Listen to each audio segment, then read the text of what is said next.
इन सभी प्रोजेक्ट के माध्यम से न केवल दिल्ली का कंजेशन दूर होगा, बल्कि प्रदूषण में भी बहुत कमी आएगी, जाम भी यहाँ पे हमें मुक्ति मिल पाएगी। सभी एमएलएस को अपने एरिया में अलग से डेवलपमेंट करने के लिए टोटल 350 करोड़ रुपए का बजट भी रखा गया है।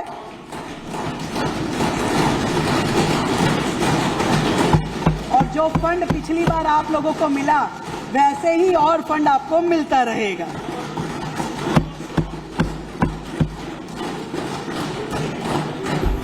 अध्यक्ष जी, हमारा लक्ष्य स्पष्ट है, एक स्वच्छ, हरित, सशक्त दिल्ली।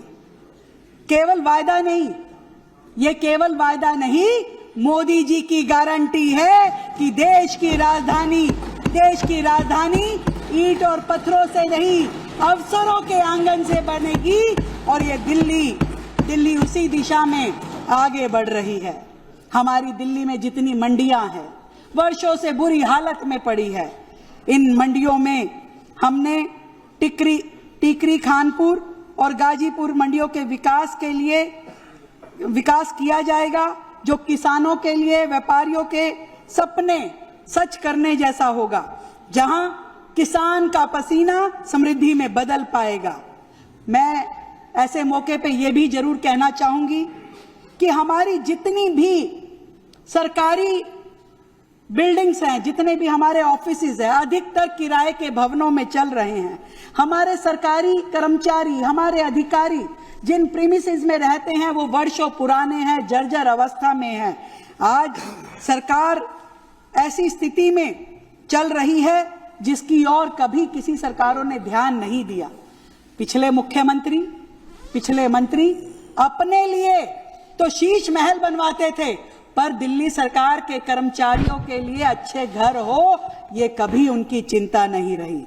इस बार दिल्ली सरकार अपने कार्यक्रमों में, अपनी योजनाओं में एक तो दिल्ली का बड़ा इंटीग्रेटेड नया सचिवालय बनाने का काम करेगी, अधिकारियों के लिए, कर्मचारियों के लिए नई रेजिडेंशियल कॉलोनी कॉम्प्लेक्स बनाने का काम करेगी। और इसी तरीके से जितने हमारे विभाग हैं, जितने मंत्रालय हैं, इन सब को बेहतर करने के लिए दिल्ली सरकार अपने इस साल के प्रोजेक्ट में उन सब को हम लेने वाले हैं। इंफ्रास्ट्रक्चर को सस्टेनेबल और फ्यूचर रेडी बनाने की दिशा में हमने डीडीए के साथ मिलकर के यमुना पेरिफेरल वे में साइकिल ट्रैक विकसित करने का काम शुरू किया है, उसकी योजना को पूरा कर लिया है।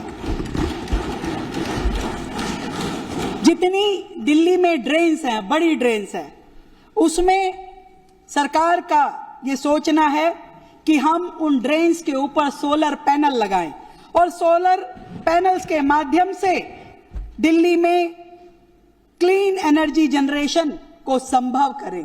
तो इस श्रृंखला में इस बार सरकार आगे बढ़ेगी और इनोवेटिव आइडियाज के साथ काम करते हुए हम दिल्ली को बेहतर बनाने का प्रयास करेंगे। अध्यक्ष जी, हमने एमसीडी के साथ मिलकर के दिल्ली में पार्किंग की समस्या को सुलझाने के लिए कई नई पार्किंग्स पे काम शुरू किया है और इस साल उस श्रृंखला में मुझे लगता है कि कई पार्किंग्स को हम आगे बढ़ाएंगे और उनको फंड भी देंगे।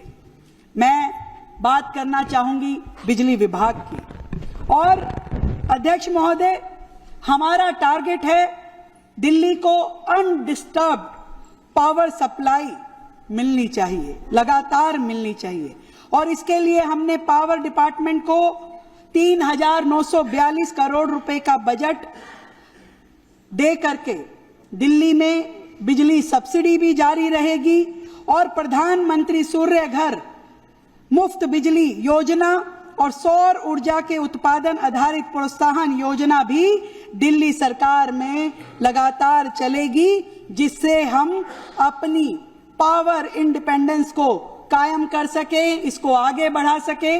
दिल्ली अब सौर ऊर्जा की तरफ तेज गति से बढ़ेगी और काम करेगी। और जब हम ईवी व्हीकल की बात करते हैं तो इस चीज को हमें नहीं भूलना चाहिए कि जैसे जैसे ईवी व्हीकल बढ़ेंगे वैसे वैसे ई वेस्ट भी बढ़ेगा। तो दिल्ली में अभी से हम ई वेस्ट की प्लानिंग शुरू कर चुके हैं। ई वेस्ट डिस्पोजल के लिए प्लांट बनाया जाएगा और उस पर लगातार सरकार काम कर रही है। इन सबको देखते हुए दिल्ली में कार्बन क्रेडिट मोनेटाइजेशन स्कीम को भी हम आगे लेकर के जा रहे हैं। एक निर्णायक मोड़ पे दिल्ली खड़ी है अध्यक्ष जी। आने वाली पीढ़ियां हमसे पूछेगी कि हमने क्या क्या किया। हम उसकी तैयारी लगातार कर रहे हैं। हम इतना कह सकते हैं कि इस बजट की हर पंक्ति सरकार की सोच तो है ही, सरकार की सोच तो है ही, पर दिल्ली के जन जन की आकांक्षाओं की गूंज भी हमारे इस बजट में शामिल है। और यह एक सामूहिक साधना है, ये साझा संकल्प है और इस संकल्प का परिणाम यही होगा कि हम लोग मिल करके दिल्ली के लिए काम करें। मैं हृदय से आभार व्यक्त करना चाहती हूं दिल्ली के करदाताओं का, जिनके परिश्रम की कमाई इस विकास की यात्रा की धुरी है। उन सभी नागरिकों का जिनके सुझावों से, जिनकी अपेक्षाओं से और विश्वास से हमने दिशा दी है इस बजट को। उन हजारों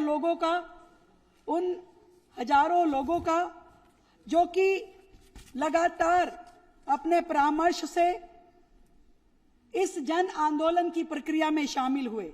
मैं अपने सभी अधिकारियों का, इन समर्पित अधिकारियों का, कर्मठ कर्मचारियों का, नीति निर्माताओं का और अपने सभी साथी मंत्रियों का, अपने सभी विधायकों का धन्यवाद देना चाहती हूं, जिनके विजन के साथ, जो हमारे इस विजन के साथ लगातार काम कर रहे हैं और अपने काम को जन विश्वास के साथ जोड़ रहे हैं। दिल्ली की प्रगति को गति देने के लिए मैं देश के माननीय प्रधानमंत्री नरेंद्र मोदी जी का दिल की गहराई से धन्यवाद करना चाहती हूं, जो लगातार हमारा मार्गदर्शन करते हैं, दिल्ली सरकार को सपोर्ट भी करते हैं और केंद्र की अलग अलग योजनाओं के माध्यम से दिल्ली को आगे बढ़ने का मौका देते हैं।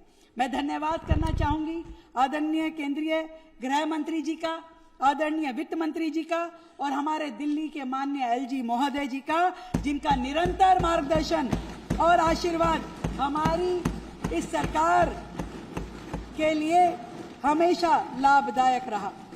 सर्वे भवन्तु सुखिना, सर्वे सन्तु निरामया। इस भावना के साथ मैं दिल्ली के इस वित्त वर्ष 2026-27 को इस सदन के विचारार्थ प्रस्तुत करती हूं और आखिरी में 2 लाइनें कह के अपनी बात को समाप्त करूंगी कि दिल्ली की राहों में फिर से उजाला छाने लगा है, कि दिल्ली की राहों में फिर से उजाला छाने लगा है। मेहनत का हर दीप अब जगमगाने लगा है, मेहनत का हर दीप अब जगमगाने लगा है। नई उम्मीदों के संग कदम बढ़ाए हैं, नई उम्मीदों के संग कदम बढ़ाए हैं।